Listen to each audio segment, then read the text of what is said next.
Good afternoon, everyone. It's unfortunate that we are here once again to report on severe weather that has come through Kentucky, this time impacting a number of our counties and our communities. Just like every time, we will get through this and we'll get through it together. So many are hurting right now, and we want you to know that we will be there for you. Just like in the East and the West that have gotten hit before, we will rebuild every structure and every life. We will lift everyone back up and ensure that you get back on your feet. That's what Team Kentucky is all about, helping one another. So a big thanks go out to our first responders who were there even in the midst of the storm, but certainly after, helping to ensure that people are safe, leaving their own families when our families are in their time of need, restoring power, restoring water, doing everything they can to make sure that people can start rebuilding their lives in the aftermath of a series of storms and tornadoes like what we just experienced.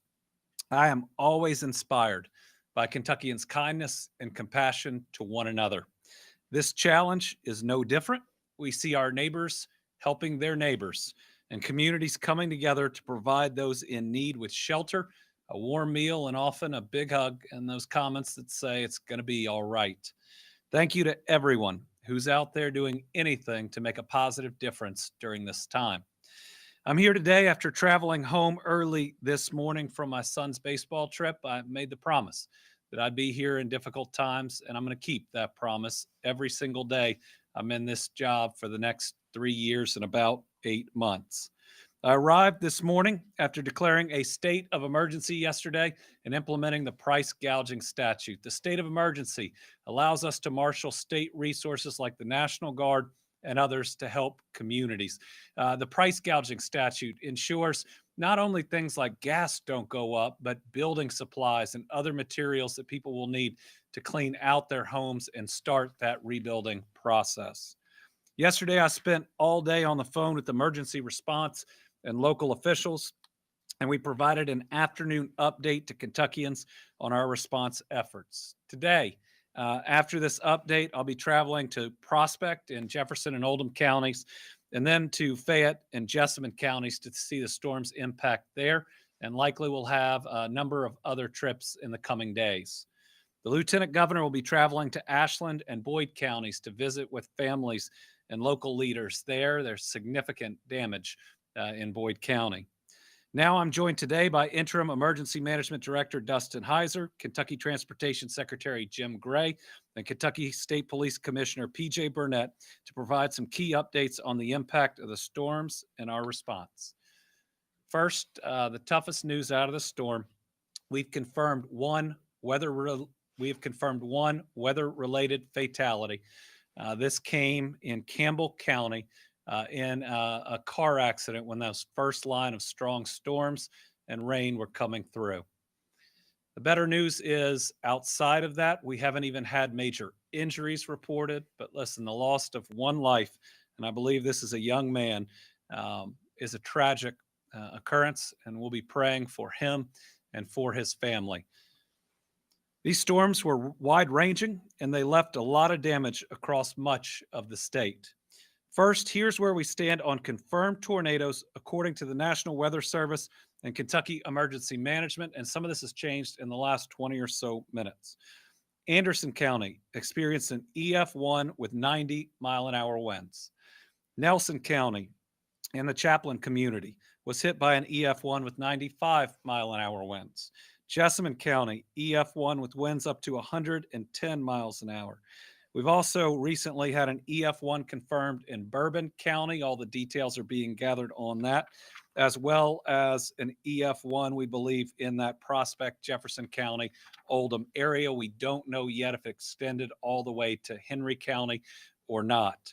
We're aware of possible tornadoes being evaluated in Boyd, Harlan, Shelby, Simpson counties, but really a lot of other counties that we may later find the evidence to confirm tornadoes. By the end of this, I think we may well be looking at 7+ different tornadoes that have touched down, certainly a number of counties impacted either by a tornado or very significant storms. We also have confirmed straight line wind damage in Fayette, Mercer, Spencer, and Woodford counties. And we know a lot of damage has been reported in Ballard, Bath, Carter, Clark, Elliott, Greenup, Henry, Johnson, Kenton, Lawrence, Montgomery, Powell, Rockcastle, and Union County seems to have an area that was hit pretty hard. Some of those may just be a couple of houses.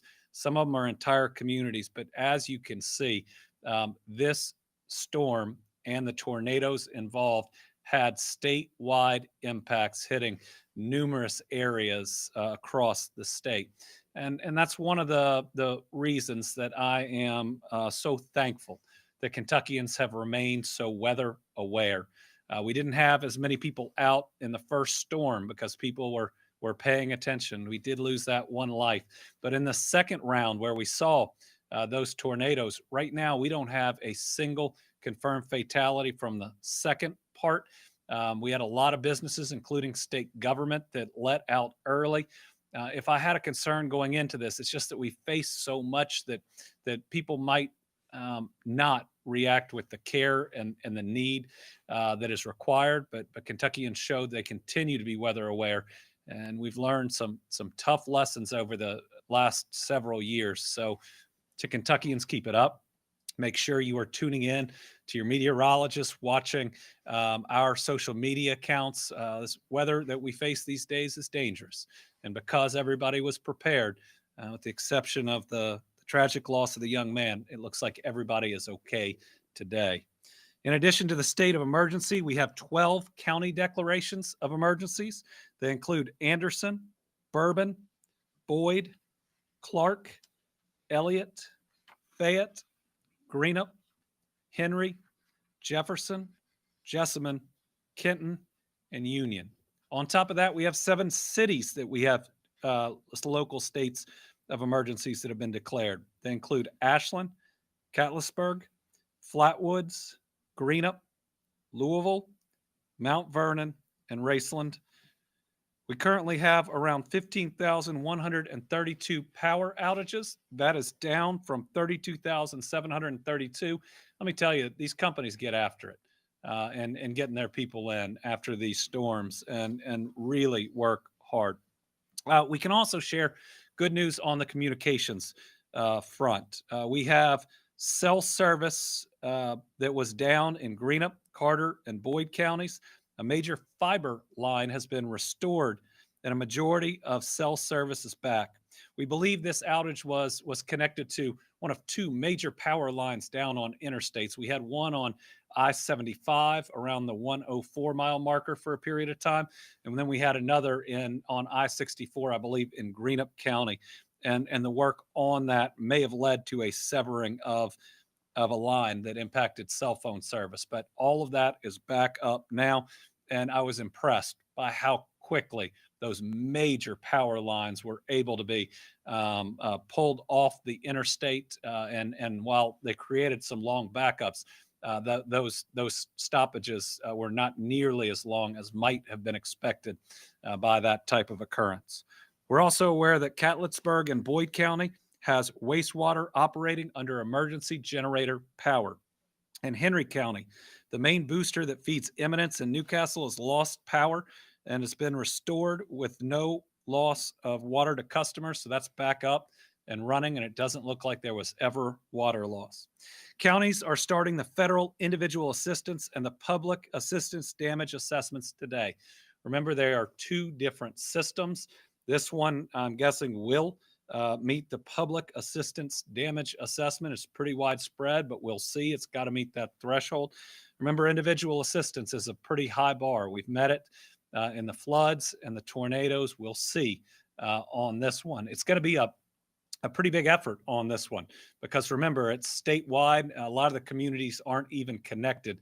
So getting in reliable information will be really important to submitting that paperwork and seeing if we apply for individual assistance. So everyone should photograph all damages before cleaning up, and you need to report the damages that you've sustained as a citizen to the local county emergency management officials. For questions on how to proceed with insurance after a disaster, you can also visit insurance.ky.gov. Interim Emergency Management Director Dustin Heiser is here to provide some additional details.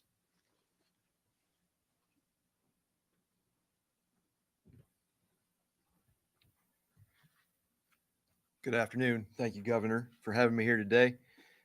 As many of you know, Kentucky has recently experienced significant weather events, including tornadoes and substantial straight line wind damage. Today marks the 50th anniversary of the 1974 super outbreak tornado event, a tragic event in our state's history where many Kentuckians lost their lives.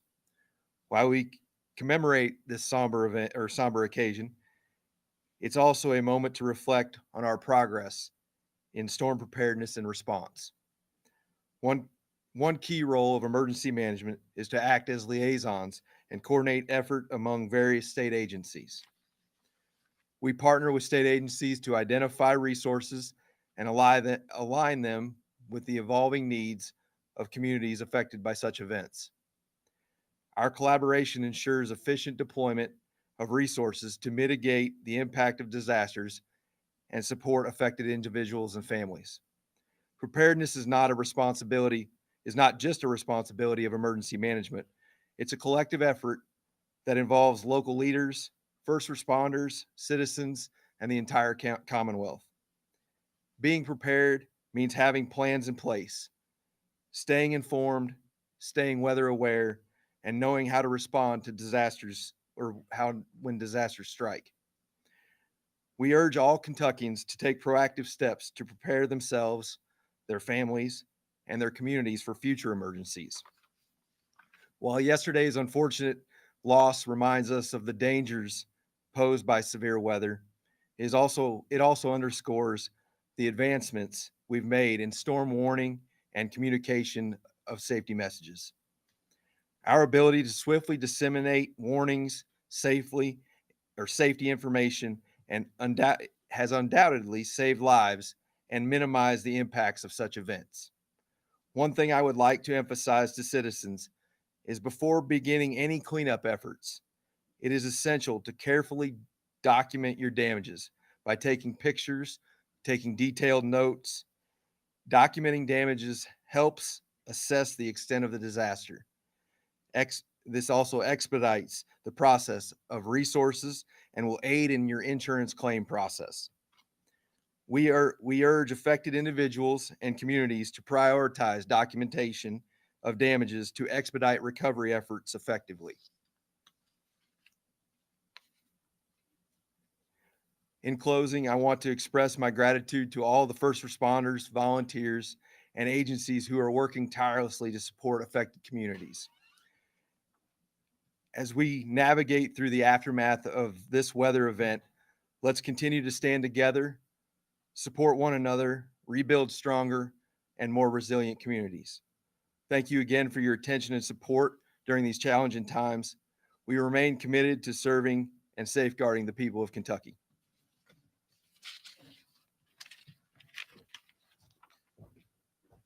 Thank you, Director Heiser.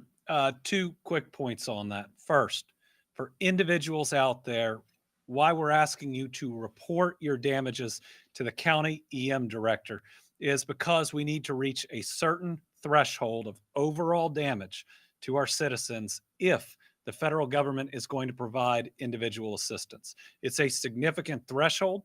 It requires a big natural disaster. So what that means is we need everybody to make that report if there's going to be a chance to do that. And that doesn't necessarily mean you'll need the individual assistance, but there are people out there that do. And so your reporting, your damage might be the difference between somebody who really needs that extra help getting it and it not being available. So please consider doing that. And the second thing is the statement I'm about to make is not about politics, but about policy. We are once again in a natural disaster, and a significant one, that we would not be able to respond to the way we have if the limitations in the current pending budget had been in the last budget. For the first time in this upcoming budget, the legislature is trying to limit the amount of resources that we can spend to respond to a natural disaster before calling them into a session. We were already over that amount before the tornadoes hit Trimble County and Carroll County, and Gallatin got hit by weather. We couldn't have opened General Butler State Park there. If we'd have needed National Guard, we might not have been able to bring them out. Pallets of water and others wouldn't have been able to help with. And this one, because you're about to hear some of what the Guard's doing, would have been the same thing. At least when you look at the way it's written, it would have required calling people in during the natural disaster where it wouldn't have been safe to travel, and or a day or two after, and then how long it takes from there. I mean, we have to respond to an emergency in an emergent manner. And thankfully we're able to do that right now because that type of law hasn't gone into effect. But it's really important as we think about the people that are out there that need help. We know that there are going to be people out there that need help in the future too. All I'm asking for is the ability to help them in the short term. And I hope that we can get that fixed so that we always have the resources to help our neighbors when they've been knocked down. Next, we have some updates from the Kentucky Transportation Cabinet. Our transportation crews were monitoring weather conditions ahead of yesterday's storms. Crews jumped into action to help clear roads of large debris and to help manage traffic. A lot of the highway impacts were in central and eastern Kentucky. They included crashes involving large trucks or structures that were blown into roadways. I think we had a barn on a road. As of this morning, there are fewer than 10 blocked state roads due to down power lines or flooding. Two big ones that they include are Kentucky 3179 in Barron County, where a section of the road is washed away, and Kentucky 393 in Oldham County, as we're working to restore power lines near Oldham County High School. Once again, I get to report that the best National Guard in the entire country, and they won that award. It's not just what I believe, it's absolutely true, went into service immediately. 14 members of the Kentucky Air National Guard's 123rd Civil Engineer Squadron helped clear roadways in Prospect early this morning. The airmen arrived with 4 trucks and multiple chainsaws around 10:45 p.m. So they started last night and then worked until early in the morning. Working carefully to avoid fallen power lines with help from LG&E and the Anchorage Fire Department, they removed several trees blocking access to about 100 homes. Airmen were on site just 2 hours after being notified in their homes. The debris was loaded onto trucks for removal and road access was restored by 2 a.m. I want to thank our fast-acting transportation crews, local first responders, and our Guard members who've worked nonstop to help keep Kentuckians safe. Restoring these connections are critical not only for travelers, but for first responders, utilities, and everybody who's a part of the rebuilding process. As a reminder, Kentuckians can check traffic conditions before traveling at goky.ky.gov. And remember, there's some more showers scheduled today. It looks like it's going to get pretty cold tonight. There's going to be a lot of water that's still out there on the roadways. So everybody, please be careful. And remember, if you see a flooded roadway, stop and turn around and go a different direction. Now, it's a lot better to know that you're going to be okay and that you're going to be there for your family than to chance it on something you might not think is dangerous. So with that, I'll turn it over to Secretary Gray for additional updates. Well, thanks, Governor. And thanks to you and Director Heiser for amplifying and illuminating the collaboration that has gone on once again. You know, when often tragic circumstances are encountered, it is that human spirit of collaboration that brings us together and allows leadership and those with boots on the ground, those on the front line, to actually get the job done for our citizens. And that's exactly what's happened again. I want to say from the point of view of the Transportation Cabinet that I am proud that we have the best crews in the business serving on Team Kentucky. And I'm proud to say that their dedication has kept travelers safe. Ahead of yesterday's storm, highway technicians were standing by with backhoes, loaders, dump trucks, and chainsaws. They worked throughout the day, along with forestry crews and our electric utilities especially, to clear debris to get ahead, in fact, of our first responders. And this debris removal ranged from brush to barns as tornadoes and high winds took down trees in more than 20 counties, as the governor already shared with us. This is an illustration of a debris removal in Fayette County just yesterday. And winds also impacted ferry services. The Cave and Rock Ferry on the Ohio River at Marion is closed again today due to high winds, and the Valley View Ferry just south of Lexington on the Kentucky River at Tates Creek Road is closed by high water. Crews also helped detour traffic on I-75 in Fayette County. The governor's already mentioned that. I'm going to just say it again. I-64, and that was at I-64 in eastern Kentucky, Carter and Greenup counties, and other locations was blocked by fallen power lines. So many worked, of course, into the night hauling debris, or they worked alongside the power crews as they removed lines from trees. In Henry County, for example, crews flagged traffic on US 421 near the high school as the utility company worked to restore power. Today, they are back at it, cleaning up highways to keep Kentucky moving and safely. As of 11:45 this morning, we are down to only a few issues on Kentucky roads, and among them, in Oldham County, Kentucky 393, the governor also mentioned this, remains blocked as efforts continue to restore power near lines near the high school. And this is an image of the Oldham County, of the high school site. In Barron County, part of Kentucky 3179, that's Oil Well Road, was washed away during Tuesday's storm. Crews are planning repairs, but it's expected to remain closed for some time. In Carter County, we're putting out signs on I-64 to help with rolling roadblocks today as our electrical crews restore the power lines. Rolling roadblocks will also occur beginning at 1 p.m. today on I-75 in Fayette County for power line work. And a slide is blocking US 25 in Rockcastle County. Other blockages remain on lower volume roads where crews are working to clear those as soon as possible. Also, our electricians are still busy where power outages have left not only homes dark, but also traffic signals. So we want to remind everyone to use caution where signals are out. And remember, this graphic or this slide, this image may come up. The governor mentioned this. If you encounter a dark traffic signal, treat the intersection like a four-way stop. Stop at flashing red signals. Use caution if lights are flashing yellow. And of course, as the governor said, never touch or drive over a fallen power line. I also want to note, while crews worked to clear roadways, many were doing so with limited communication as power outages affected phone and cell services. Others kept chainsaws and trucks moving with no power to their own facilities. So no matter the challenge, our Team Kentucky crews answer the call of public service. Again, I want to thank them for their dedication in keeping our citizens safe in times of crisis. Crews are also facing the challenge of high water response. As of now, we are seeing reports out of Bath and Greenup counties.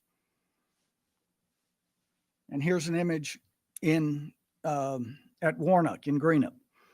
So with more rain forecast for today and the next several days, we expect more flooded highways, especially in low-lying areas. Now you're going to hear from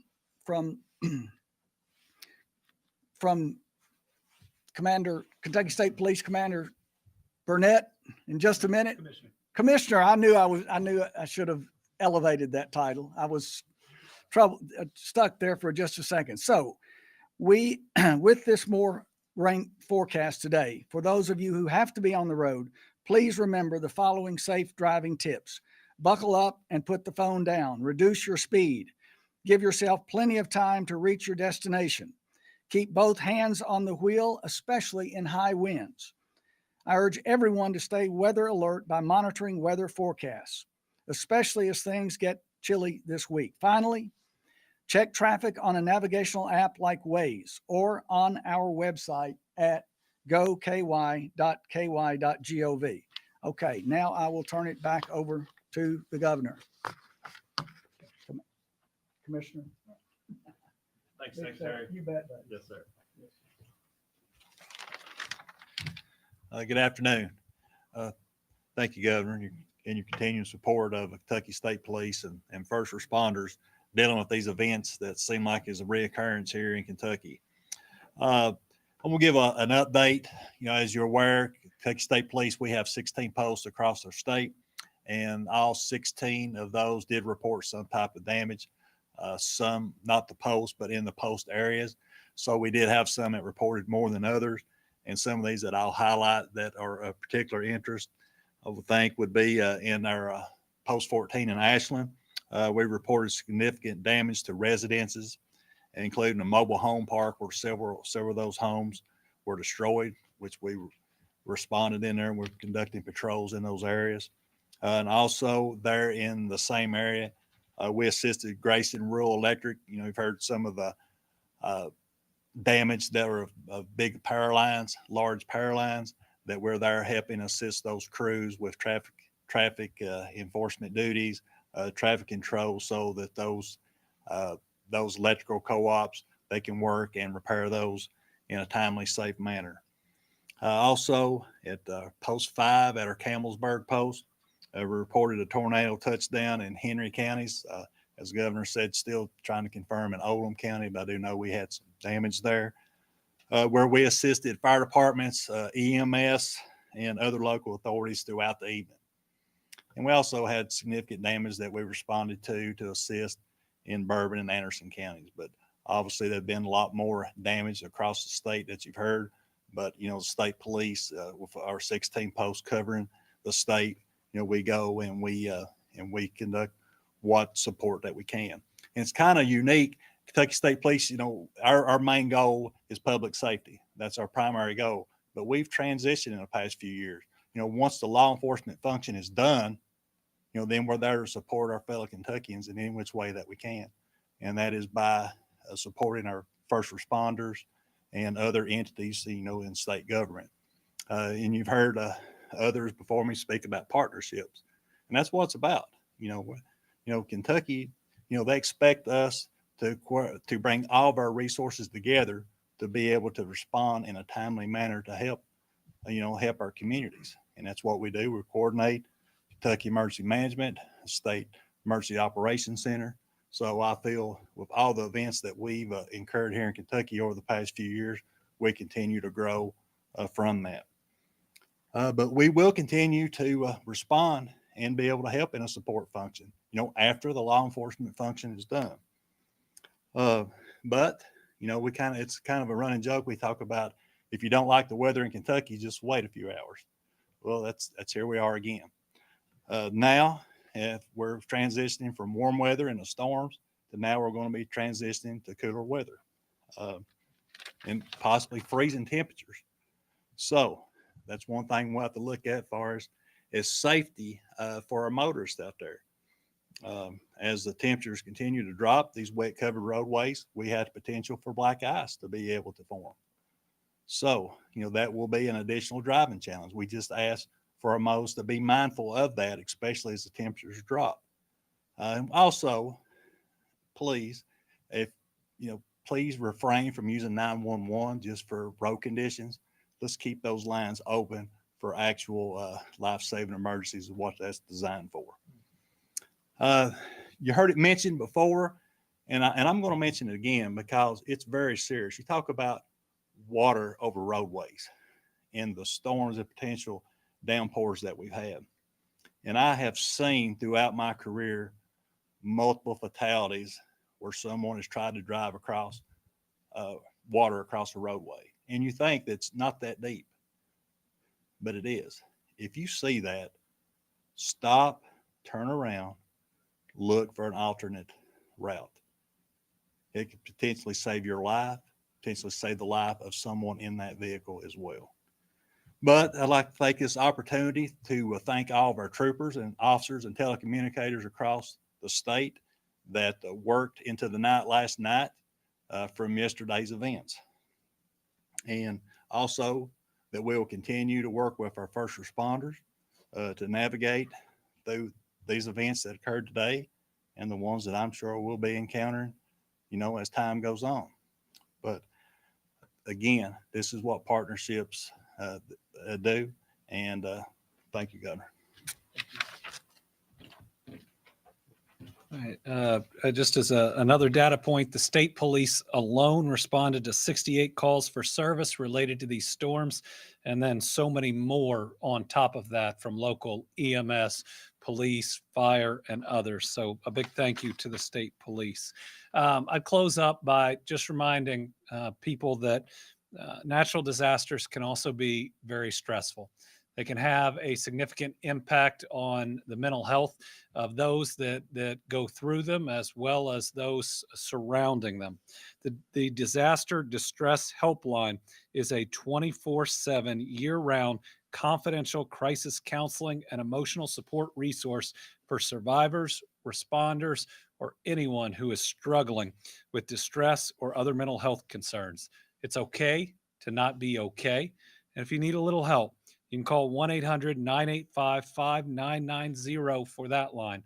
Or remember, the 988 crisis hotline has been available in Kentucky with people that are ready to help you. When a natural disaster has impacted you, oftentimes that trauma is more than our minds are meant to handle. And there's nothing wrong with asking a professional who's trained to help you get through it, to give you that help that you need. The Kentucky Community Crisis Response Team, staffed by first responders and behavioral health providers, is also available to support first responders who are dealing with difficulties. Now, the trauma isn't just what you're through, it's what you've seen and what you've experienced. So first responders may schedule support by calling 888-522-7228. I want to thank everybody who has helped respond to these storms. And I want to thank Kentuckians for continuing to be weather aware. I feel like if this were 8 or 10 years ago, we would have lost a lot more people. But let's keep it up. Let's make sure that we don't become numb, no matter how many of these we go through. Let's keep making sure that we get through them and we get through them together. All right, we've got some journalists that are here with us today. We'll start with Karen Czar. Governor, I have 2 questions, one for you and one for Secretary Gray. You were out of town during this disaster. How did you feel communication went between you and the Emergency Operations Center and everything if you were away? And then for Secretary Gray, I know that in Western and Eastern Kentucky, we had problems with roads buckling. Is that potentially an issue that we could see in days to come, or read past that as being a problem? Yeah, I believe that strong communication occurred yesterday between not just myself and emergency management, local officials and emergency management. I was on the phone with a number of our mayors and our county judges. I was at my son Will's baseball tournament, woke up about 5 that time, knowing when the storms were coming, and tracked them with calls, updates, and other activities all day long. Making sure that everyone knew that we were going to provide every resource that was needed. Only challenge on communication comes when cell service goes down, and what we learned through the tornadoes and the flooding is it's one of the things you got to get back up the fastest. So I want to thank AT&T and our other companies for deploying mobile units that help until we were able to reestablish that line that restored service to much of the area. But when you've been through enough of these, that's one of the most important things, to get back up the fastest, because that's even how oftentimes emergency management communicates. We're also going to need to look a little bit at our radio service in the areas. We didn't have a full radio service working in some areas that we will need in the future. Can you clarify those areas yet at this point, or not yet? Not yet, but as we come back, but it's the same general areas where there were cell phone issues. And so what I want to figure out is, how are those related? We got our emergency personnel that are working on a different system out there, so we had contact, within an hour or two, and the ability to communicate. But in every one of these, I want to find out what's that even small thing that we can do better. This is one where, again, I think we got hit by more than 7 tornadoes by the time they're all confirmed. Obviously, that many hasn't been. And we had 1 fatality, which again is tragic, but that many different communities hit with this many tornadoes.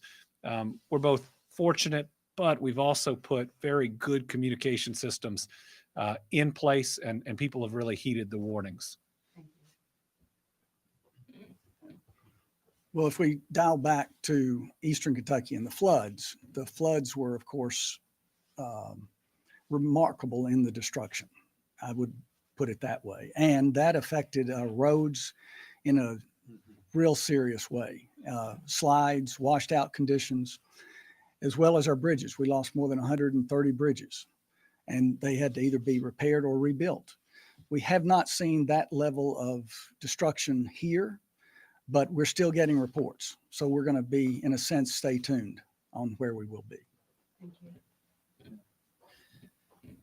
I'll just thank Secretary Gray. One of the things we've been blessed with in this administration is the retention of most of our key personnel, even through an entire term. So just like I've had to lead through multiple natural disasters, Jim Gray has too. And that experience is really helpful. All right, Rebecca Grapevine. Yes, Governor, you mentioned the caps on natural disaster spending in the budget. Any sense of what the total economic impact of this to the state might be, and also the cost of the state incurred in terms of response? Well, we don't even have an approximation yet of the damage. And when we look at it from this type of event, it'll be a couple of things. It'll be public infrastructure. Those are roads and bridges, and we already know we have some damage there.